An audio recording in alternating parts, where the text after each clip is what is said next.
Welcome back to Media7. Rupert Murdoch's News Corporation is a media company with global reach, as this graphic published this week by The Guardian showed. Bruce Guthrie was once close to the centre of one of Murdoch's seats of power, his Australian newspaper empire. That ended when he was unexpectedly sacked as editor of the country's highest circulation paper, the Melbourne Herald-Sun.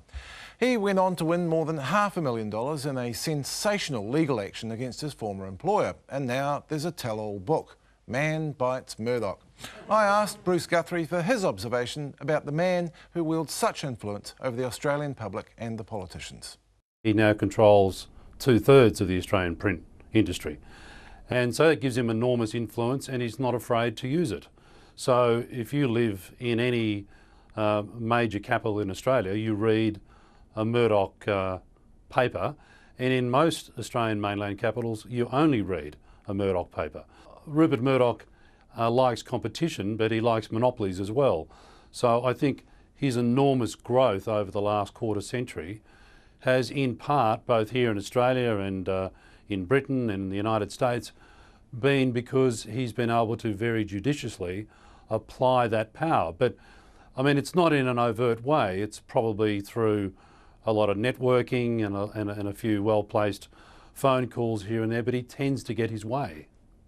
News Corporation is a family company, and the interesting thing there is that it's fashionable now to pine for the old days of families of newspaper proprietors. Your experience seems to indicate that that's not necessarily a good thing. Generally, I'm a subscriber to that view. I think that, for instance, the John Fairfax Group in Australia, which is I guess the rival newspaper group to Murdoch, has always suffered since it lost its proprietor, the Fairfax family, in the late 80s, and it's gone through an incredibly volatile period of share ownership, so that we've had different majority shareholders every couple of years. I don't think it's been good for that business. And I think overall News Limited benefits greatly from having Rupert Murdoch at the helm. But perhaps the empire has become so big that he's taken his eye off the ball a little bit. And one of the things about News Limited is that it's very outcomes driven.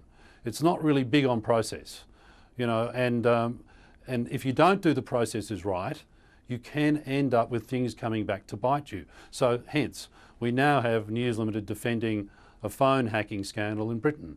We now have News Limited defending the Melbourne Storm salary cap rorting in Melbourne. And you have, my dismissal and court case, which, I would argue was the result of bad processes. So I think, the end doesn't always justify the means, and News Limited would do well to pay perhaps a little bit more attention to process and a little less attention to outcomes. And if they do, they might actually get better outcomes. One of the great truisms about Murdoch is that whatever else he may be, at heart he's a newspaper man. Do you think that's true?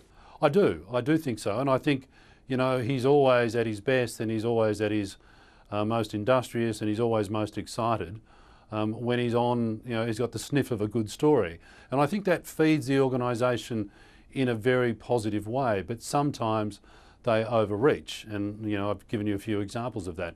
But I think generally speaking, it's a very good newspaper company, and it's aggressive, and it flies by the seat of its pants the way sometimes newspapers have to.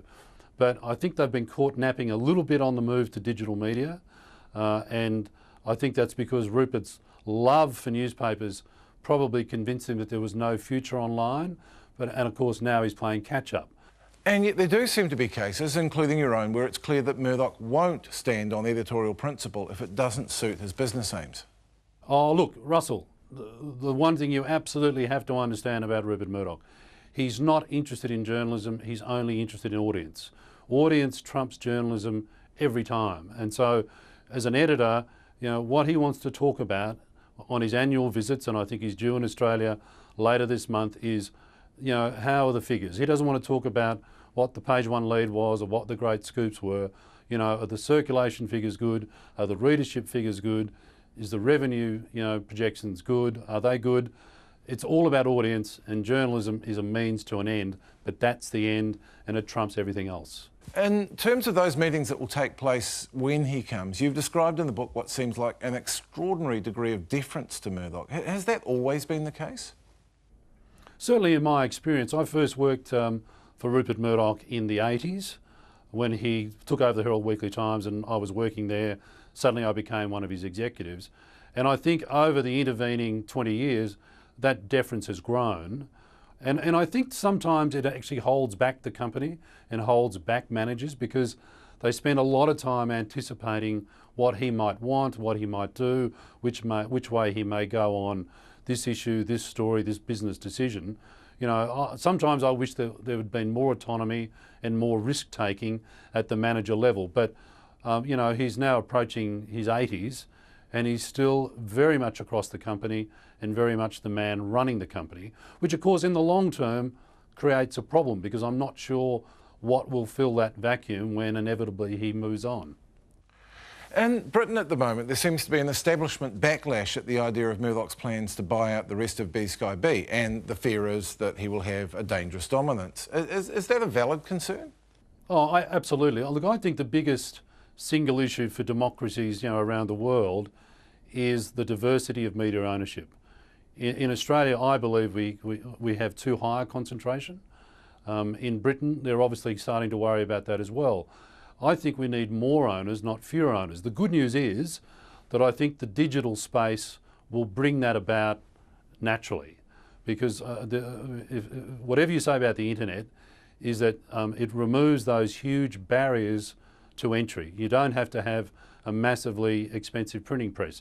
You don't have to have a massively expensive distribution system. So suddenly, you know, the opportunity is there for new entrepreneurs, new voices, which creates, you know, competitive problems for people like Rupert Murdoch, but I think it serves democracy better. Well, on the internet, that's an interesting one, because Murdoch, as he has many times in the past, is buying a fight with newspaper subscriptions in this case. Do you think this might be the one that he doesn't win? Yeah, look, I think he's now imposed a paywall at the Times in London and the Sunday Times. The early evidence is that it's not working, that a lot of the people that were coming to those sites when they were free are now going elsewhere. They're certainly not lining up to pay. I think he's, you know, the Wall Street Journal works on that model, probably because business people are prepared to pay for information that they can then apply to their businesses, which in turn makes them money. But if you're really just looking for information on what's happening in the world, why would you pay at Rupert Murdoch's site if you can get it free, you know, at The Guardian or the Fairfax site or the ABC site or the TVNZ site? I don't think long term that's sustainable. So he may have to go back to the drawing board on that one. And yet once again he's taking a risk, and that seems to be what's worked for him over the years. Capitalism rewards risk. Well, I mean, he's taking a risk, but he's taking a risk, you know, belatedly. I remember when I moved into the role as editor-in-chief of the Herald Sun, which is Australia's biggest selling daily paper. It sells over 500,000 copies a day in the city of Melbourne. We're, you know, the creme de la creme of the Murdoch regime. We were all invited to Monterey, California. This was in, I think, May 2007. And there we were treated to presentations by Mark Zuckerberg from Facebook. We were treated to a presentation from the founder of eBay, and it was all very interesting, and they talked about first mover advantage and disruptive thinking. But I could only think, this is 10 years too late. Why are we sitting here at this conference in 2007 when, you know, so much of the world is already online, so much of news has already been digitalised? And I think if Rupert Murdoch has made a mistake in, you know, the latter years of his life, it's that he's come to the digital table too late. Bruce Guthrie there, and a full-length version of that interview is available on the Media7 website. Now, raising funds in a crowded market for worthy causes is never easy. Jose Barbosa looks at how one community provider is trying something a little different to raise both money and a public profile.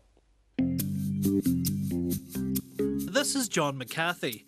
He's the General Manager of LifeWise, an Auckland-based not-for-profit dedicated to providing support for the city's homeless. This year, they've decided to do something different with their fundraising efforts and put together a project called The Big Sleep Out. We've invited a group of community and business leaders from around Auckland to come and sleep over one night in a car park in downtown Auckland to have a small experience, not meant to replicate homelessness, but a small experience of homelessness. And the goal for each participant is to raise $1,000.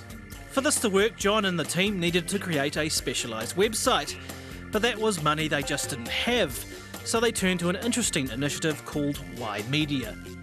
What Y Media does is pair design students with not-for-profits who have need of their particular skills. These not-for-profits don't have much money and they're kind of needing resources around digital media and new media, and then there's these students, you know, they live and breathe the web, so a lot of their knowledge, which is innate in them, they can contribute back to the not-for-profits that need them. So the Big Sleep Out online campaign was put in the hands of these young Turks. I guess that was our biggest challenge, was saying, you know, what is it that we can do, and what can we do in 8 weeks? Because 8 weeks is nothing.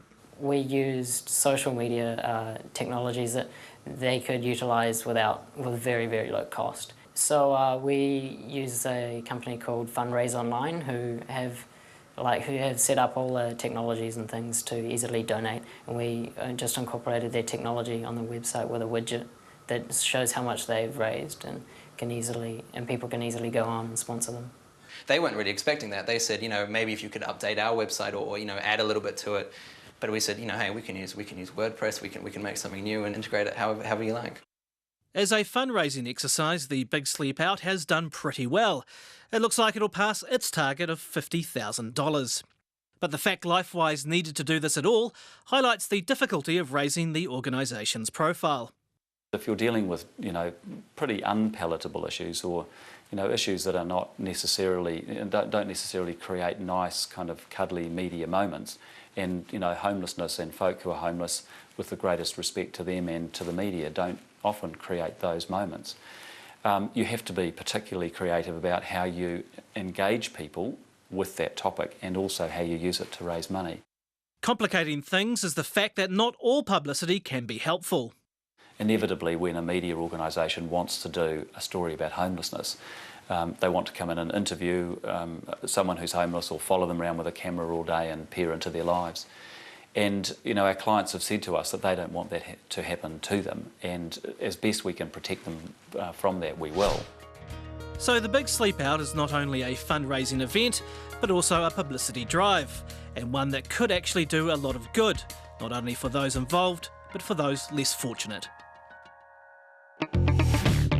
Jose Barbosa there, and that's our show for this week. Thanks to Jason Paris and Bruce Guthrie, and to you for watching. We'll be back with Media7 at the same time next week. Until then, goodbye.